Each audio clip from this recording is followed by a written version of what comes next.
नमस्कार दोस्तों, कैसे हैं आप सभी लोग। मैं उम्मीद करती हूँ आप सभी लोग अच्छे होंगे, स्वस्थ होंगे और अपनी पढ़ाई बिल्कुल सही बात अच्छे से शिद्दत और ईमानदारी के साथ कर रहे होंगे।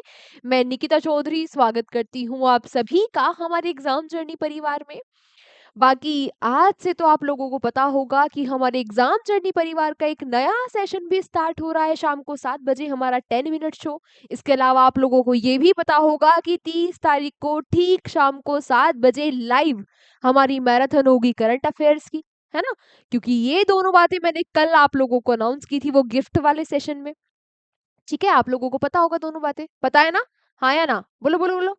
हाँ, इसके अलावा ये तो आप लोग जानते ही होंगे कि इस क्लास में हम लोग करंट अफेयर्स के 10 इंपॉर्टेंट क्वेश्चंस को मात्र 10 मिनट में कवर करते हैं। तो शुरू कर दें आज की क्लास को, क्या कहते हो? कर दें शुरू? ठीक है, आप कह रहे हो तो शुरू कर ही देते हैं। आज का पहला क्वेश्चन आपसे पूछा कि when is national consumer right day celebrated, यानी कि राष्ट्रीय उपभोक्ता अधिकार दिवस कब मनाया जाता है। तो देखो, ये जो दिन है ये दिन सेलिब्रेट किया जाता है 24 दिसंबर को। क्या कोमेमोरेट करने के लिए, किस चीज की याद में? तो इस दिन 1886 में क्या हुआ था, कंज्यूमर प्रोटेक्शन एक्ट जो आया था उसको राष्ट्रपति जी ने अपनी मंजूरी दे दी थी। इसीलिए 24 दिसंबर को हम कंज्यूमर राइट डे, उपभोक्ता अधिकार दिवस मनाते हैं। अच्छा, ये राष्ट्रीय है। बात की जाए वर्ल्ड कंज्यूमर राइट डे कब मनाया जाता है, ये बात भी याद रखना, ये मनाया जाता है 15 मार्च को। बिल्कुल सही। हाँ, नींद आ रही है, नींद है ना, रजाई से निकल जाओ, रजाई कंबलों से निकल जाओ। यहाँ यहाँ ध्यान दो, है ना। ये सेशन तो आप 10 मिनट की क्लास नींद नींद में ले लेते हो, ये कोई बात हुई? हाँ, व्हाट इज दिस बिहेवियर। चलो अगला question. Recently, who has become the first individual in the world to surpass a net worth of $700 billion? आप सोते रहो, यहाँ देखो, एक ऐसे इंडिविजुअल भी है दुनिया में जिन्होंने $700 बिलियन की नेट वर्थ कर ली है अपनी। कौन हो सकते हैं ये? हम्म कौन हो सकते हैं ये? बिल्कुल सही, एलन मस्क। टेस्ला, स्पेसएक्स के ओनर एलन मस्क की जो अकेले की नेटवर्थ है वो $700 बिलियन पार पहुंच चुकी है ना, सबसे अमीर आदमी है। इसी के साथ अगला question. Recently who was honored with the transformational leader of the year award for his far reaching contribution to India and world cricket? क्या पूछ लिया कि हाल ही में भारतीय और विश्व क्रिकेट में उनके दूरगामी योगदान के लिए, कौन से योगदान के लिए? दूरगामी योगदान के लिए transformational leader of the year पुरस्कार से किसको सम्मानित किया गया है? तो ये पुरस्कार मिला है इनको। क्या इनकी शक्ल पहचान में आ रही है?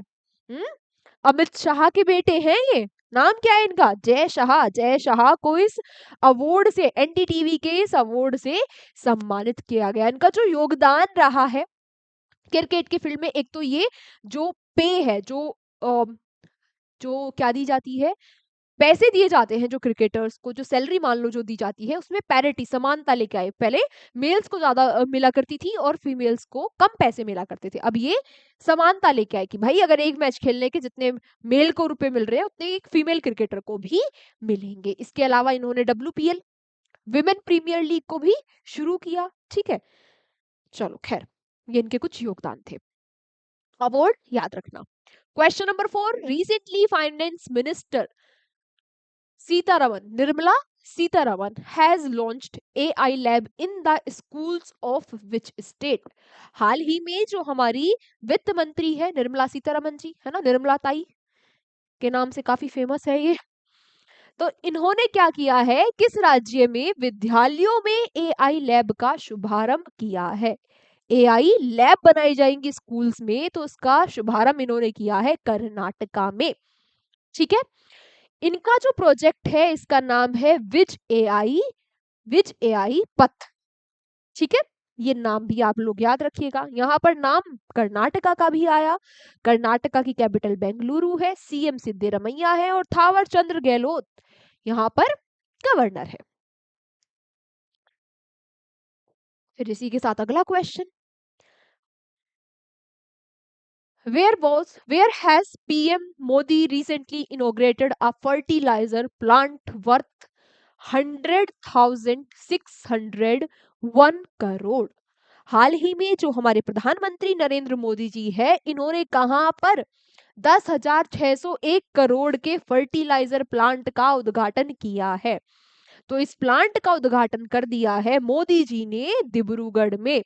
डिब्रूगढ़ में भी कहा? डिब्रूगढ़ में भी जो डिब्रूगढ़ जिला है उसके नाम रूप में इस फर्टिलाइजर प्लांट का उद्घाटन कर दिया है। अच्छा, इसको डेवलप किसके द्वारा किया जाएगा?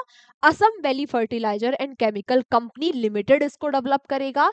ठीक है, और इस प्लांट में 12.7 लाख टन जो यूरिया है उसको एनुअली प्रोड्यूस किया जाएगा। बात समझ आई? ठीक है, बहुत अच्छी बात है। क्वेश्चन नंबर 6 पर हम देखते ही देखते पहुंच गए। तो ये आपसे क्या कह रहा है कि who has recently been appointed as the chairman of IIFL finance. तो आईआईएफएल फाइनेंस के चेयरमैन कौन बन गए हैं? इनका आप नाम याद रख लेना, BP Kanungo. Question number 7. Recently, India and which country have agreed on free trade agreement? हाल ही में भारत और कौन सा वो देश है जो फ्री ट्रेड अग्रीमेंट पर सहमत हो गया है, जिन्होंने सहमति जता दी है? तो कौन सा देश है ये? न्यूजीलैंड।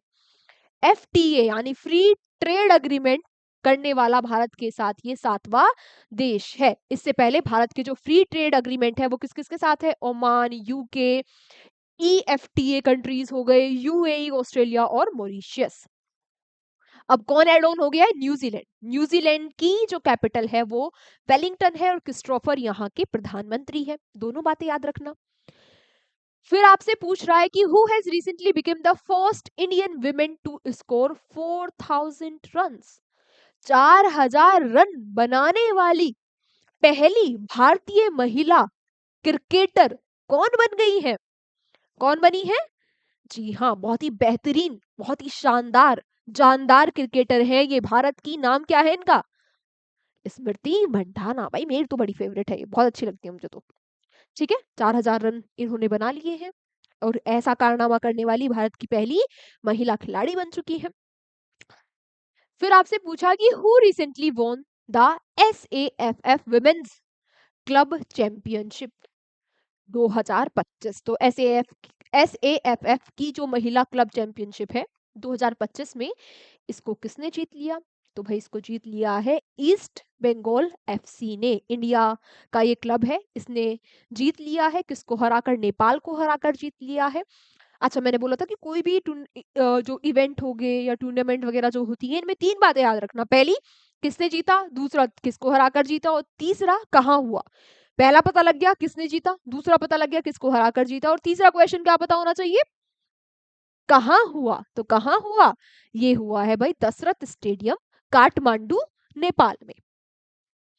आज का हमारा अंतिम question, according to the central government mining will be allowed in what percent of the Aravalli mountains. Aravalli mountains के कितने परसेंट में जो माइनिंग है वो हो सकती है? तो अरावली आजकल काफी चर्चाओं में है। अरावली जो माउंटेन है उनके सिर्फ 0.19% में ही माइनिंग हो सकती है, ऐसा कहा हमारे इन्वायरमेंट मिनिस्टर भूपेंद्र यादव ने। अच्छा, जो अरावली है ये लगभग 1.44 लाख स्क्वायर किलोमीटर में फैला हुआ है और इसका 0.19% कितना हुआ? 217 स्क्वायर किलोमीटर, जहां पर माइनिंग हो सकती है अरावली में। बात समझ में आई? तो आज की क्लास हमारी यहीं तक है। इसकी पीडीएफ कहाँ मिलेगी जल्दी बताओ? हमारे एग्जाम जर्नी के टेलीग्राम चैनल पर। ठीक है, वहां से जाकर आप लोग पीडीएफ ले लेना। बाकी आज शाम को 7 बजे हमारा पहला 10 मिनट शो है, तो वहां मिलते हैं। ठीक है, बाकी आज की क्लास के नोट्स आज के आज ही बना लेना, रिवीजन भी आज के आज ही कर लेना। मिलते हैं आपसे अगली क्लास में। Take care, bye bye.